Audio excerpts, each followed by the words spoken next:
السلام علیکم، میں ہوں فرزانہ روحی اسلم اور آپ دیکھ رہے ہیں مجھے اس وقت یوٹیوب چینل پر۔ دوستوں، 3 عورتیں 3 کہانیاں، بلکہ میں تو یہ کہوں گی کہ دنیا میں جتنی عورتیں ہیں اتنی کہانیاں، بلکہ اس سے زیادہ کہانیاں موجود ہیں۔ لیکن اس وقت یہاں جو تذکرہ ہے وہ اس حوالے سے ہے، جو صورتحال ہے پاکستان کی اس وقت، اس میں 3 عورتیں منظر عام پر آئی ہیں اور یہ تینوں نامور خواتین ہیں۔ اس میں ایک ہے مریم نواز شریف، اور دوسری ہیں مریم اورنگزیب، اور تیسری ہے حریم شاہ۔ گزشتہ دنوں جب عمران خان کو گرفتار کیا گیا تو ان کی رہائی کے لیے احتجاجی مظاہرے ہوئے اور پاکستان میں 18 جانیں ضائع ہوئیں۔ ظاہر ہے عمران خان اور تحریک انصاف کے حامیوں نے ان کی رہائی کے لیے، اپنے رہنما کی رہائی کے لیے مظاہرے کیے اور اس کے لیے وہ سڑکوں پر آ گئے۔ اس دوران جو تصادم ہوا اس میں قیمتی املاک کا نقصان ہوا اور جلاؤ گھیراؤ بھی ہوا، جس میں نظر آتش کی گئی گاڑیاں۔ تو یہ جو 3 خواتین کا تذکرہ اس حوالے سے، یہ اس میں مریم نواز ہے اور یہ اس وقت جو پاکستان کے وزیر اعظم ہیں شہباز شریف ان کی بھتیجی ہیں، اور نواز شریف کی یہ صاحبزادی ہیں۔ ان کے بارے میں کہا جاتا ہے، ان کے بارے میں یہ وہ لوگ کہتے ہیں جو ان کے آس پاس رہتے ہیں۔ ظاہر ہے آس پاس کون رہتا ہے، ان کے کارکنان رہتے ہیں یا ان کے ملازمین رہتے ہیں، کہ یہ انتہائی بدتمیز، خودسر اور نکچڑھی ہیں۔ خیر یہ ان کا عمل ہے، لیکن جب کوئی شخصیت منظر عام پر آتی ہے یا عوام کے درمیان رہتی ہے تو اسے اپنا رویہ تبدیل کرنا چاہیے اور انہیں لوگوں کے ساتھ ایک شخصیت کے حوالے سے پیش آنا چاہیے، نہ کہ اپنے ذاتی رویے اور ذاتی طور طریقے کے انداز سے۔ مریم نواز کے بارے میں یہ بھی کہا جاتا ہے کہ ان کا رویہ ہمیشہ ہتک آمیز ہوتا ہے، یہ بہت ذلیل کرتی ہیں اپنے دوستوں کو، اپنے ملازمین کو، اپنے کارکنان کو۔ لیکن اس دفعہ جو انہوں نے کیا ہے وہ بہت سخت اور ہتک آمیز رویہ اختیار کیا ہے، اور جو بیان دیا ہے انتہائی سخت قسم کا، وہ ایک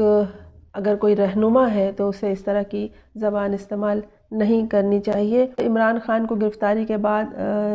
عدلیہ نے رہا کر دیا تو چیف جسٹس نے ان سے جو گفتگو کی، وہ گفتگو جب منظر عام پر آئی میڈیا کے ذریعے، مریم نواز نے چیف جسٹس پر کڑی تنقید کی اور انہیں کہا کہ یہ فتنہ کے لیے، یہ ایک شخص جو فتنہ ہے اس کے لیے ڈھال بنے ہوئے ہیں، اور یہ بھی جائیں اور اپنی ساس کی طرح تحریک انصاف جوائن کر لیں۔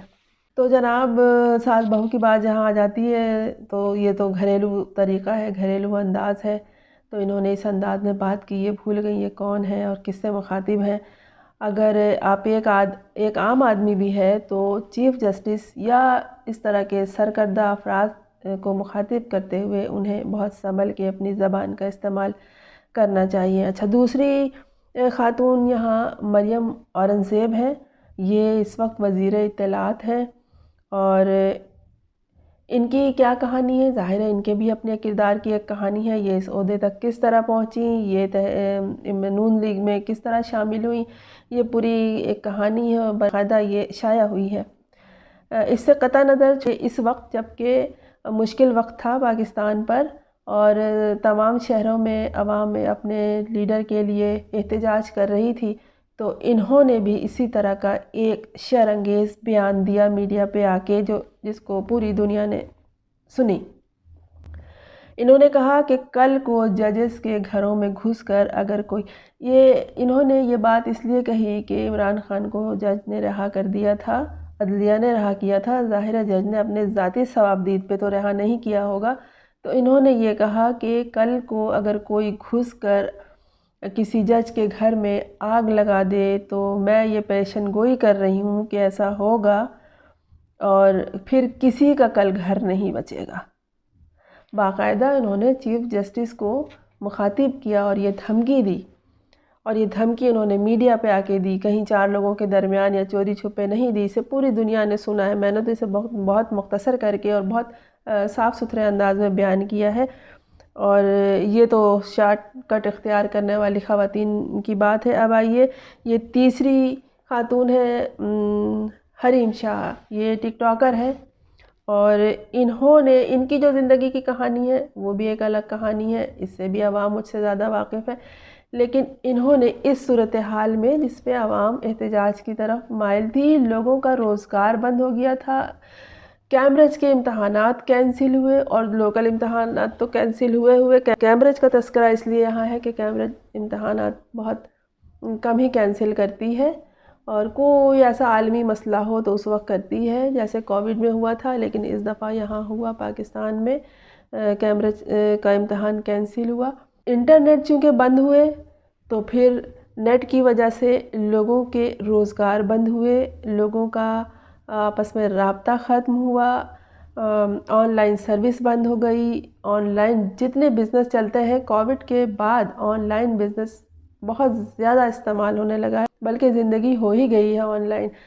جن گھروں میں بچے ہیں، جن گھروں میں بزرگ ہیں، وہ لوگ ہر چیز اپنی آن لائن آرڈر کرتے ہیں، اس لیے کہ وہ گھر سے باہر نکل نہیں سکتے، اور ایسے موقع پر جب کہ احتجاجی مظاہرے ہو رہے ہیں، جب کہ گاڑیوں پہ پتھراؤ ہو رہا ہے، جب کہ بسوں کو جلایا جا رہا ہے، اس وقت بھلا لوگ کیسے گھر سے باہر نکلتے؟ لوگوں کو اپنے روزگار کی فکر پڑ گئی تھی، اور انٹرنیٹ 3 دن بند رہا۔ حریم شاہ نے اس وقت یہ ٹویٹر پر آ کر کہا کہ، اور انہوں نے وزیر داخلہ رانا ثناء اللہ کو مخاطب کر کے کہا کہ آپ انٹرنیٹ بحال کر دیں، ورنہ پھر آپ کی تمام ویڈیوز بحال کر دوں گی، اور اس کے بعد ہی انٹرنیٹ بحال ہو گیا۔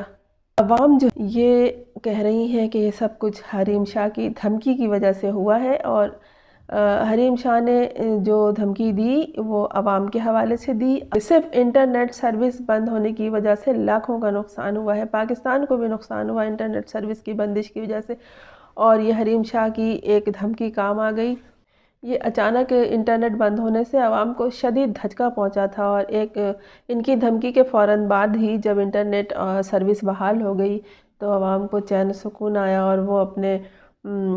روزگار کی طرف اور اپنے کام کاج کی طرف مائل ہوئے۔ ایک طرح سے وہ بالکل ہاتھ پاؤں باندھ کے بیٹھ گئے تھے۔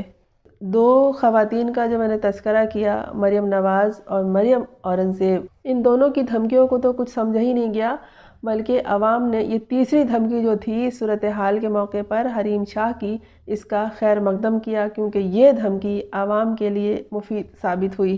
ٹویٹر پر حریم شاہ نے رانا ثناء اللہ کو مخاطب کر کے کہا کہ آپ کو دوسروں کو ننگا دیکھنے کا شوق ہے، آپ اپنے مخالفین کو ڈرانے دھمکانے کے لیے اور ان کو سزا دینے کے لیے تشدد کا سہارا لیتے ہیں، اور ان کا ننگا جسم دیکھنے کا آپ کو بہت شوق ہے۔ تو میں آپ کی ساری ویڈیو لیک کر دوں گی اگر انٹرنیٹ سروس بحال نہیں ہوئی، اور اس سے قطع نظر کہ واقعی ایسا ہوا کہ نہیں ہوا، لیکن عام آدمی یہ سمجھ رہا ہے، بلکہ خواص بھی یہ سمجھ رہے ہیں کہ یہ 3 دھمکیاں آئی ہیں اس موقع پر، اس میں یہ تیسری دھمکی جو تھی وہ عوام کے فائدے میں تھی، عوام کے لیے مفید تھی، اور اس کے بعد ہی انٹرنیٹ کھلا ہے۔ بات یہ کہنی ہے کہ جب چور کی داڑھی میں تنکا ہو اور دال میں کچھ کالا ہو تو اس طرح ہوتا ہے، اور کیا یہ لوگ خود احساس نہیں کر سکتے کہ ایک رائڈر، ایک بائیکیا والا کا نقصان پاکستان کو اور عوام کو کتنا ہوا؟ یہ وہ لوگ جانتے ہیں جو یہ ان چیزوں پر، ان باریکیوں پر نظر رکھتے ہیں۔ انٹرنیٹ سروس بند کر کے بہت شارٹ کٹ استعمال کیا گیا معاملات کو سنبھالنے کے لیے، لیکن اس طرح معاملہ نہیں سنبھلیں گے، لوگوں نے دوسرا راستہ اختیار کیا۔ بہت سے راستے ہوتے ہیں جو لوگ جانتے ہیں، لیکن یہ راستہ جو پڑھے لکھے لوگ ہیں، جو خاص لوگ ہیں، وہ جانتے ہیں۔ ایک عام آدمی جو ایک بائک رائڈر ہے، جو ایک کھانا پرووائڈ کرتا ہے دوسروں کو، جو ایک on line service on line business کر رہی ہے عورت گھر میں بیٹھی ہوئی، وہ یہ سب راستہ نہیں جانتی۔ اس کو تو بس کھانے اور کمانے سے مطلب ہے، وہ یہ جانتی ہے، اس نے یہ سیکھ لیا ہے کہ on line service, on line خدمات کیسے حاصل کی جا سکتی ہیں، اور اس کی کس طرح سے اس کو ہم اپنے استعمال میں لا سکتے ہیں، کس طرح سے اس کو مفید سمجھ سکتے ہیں۔ بہت سے لوگ جو صرف موبائل کا پیکج استعمال کرتے تھے، ان کے ہاں تو کچھ نہیں رہا، وہ تو کوئی سروس ہی استعمال نہیں کر سکے، وہ کسی اور راستہ، وہ بچے جو ہیں وہ امتحان دینے پہنچ گئے۔ ایسے بھی گھرانے ہیں جو یہ سب چیز یوز نہیں کرتے ہیں، بس ضرورت کے لیے وہ اپنا پیکج یوز کرتے ہیں۔ وہ بچے اپنے سینٹروں میں امتحان دینے چلے گئے تھے، پھر وہاں سے کس طرح واپس آئے، کتنے مسائل کا سامنا ہوا وہاں جا کے جب انہیں پتہ چلا کہ میرے امتحانات جو ہے وہ کینسل ہو گئے، کیونکہ انٹرنیٹ سروس بند تھی اور فوری طور پہ جو ان کو میسیجز بھیجے گئے وہ ان تک نہیں پہنچے۔ تو یہ اگر آپ عام آدمی سے بات کریں اور گہرائی میں جا کے دیکھیں جنہیں ہم زمینی حقائق کہتے ہیں تو وہ بہت خوفناک ہوتے ہیں، وہ انتہائی خوفناک ہوتے ہیں، اور یہ لوگ نہیں سمجھ سکتے۔ یہ تو 3 دن کا چلو مظاہرہ ہوا، ختم ہو گیا، اب بات چیت کر کے معاملات کو سلجھانا تو ہمارے ہاں ہے ہی نہیں۔ ہمارے ہاں اسی طرح کی دھمکیاں کام آتی ہیں، اور لیکن وہ مریم نواز کی دھمکی کسی عوام کے لیے فائدہ مند نہیں تھی، کسی شخص کے لیے فائدہ مند نہیں تھی۔ یہ مریم اورنگزیب کی دھمکی، یہ دونوں خواتین اپنی حیثیت کا، اپنے عہدے کا استعمال کر رہی تھی اور یہ دھمکی دے رہی تھی، لیکن حریم شاہ نے جو دھمکی دی وہ جس بھی حوالے سے دی، جس طرح سے بھی دی، یہ دھمکی عوام کے لیے بہت فائدہ مند ثابت ہو گئی۔ دیکھیے ٹویٹر پر یہ کیا کہہ رہی ہیں اور لوگوں نے کس طرح ان کا تشکر کیا ہے۔ نون لیگ رانا ثناء اللہ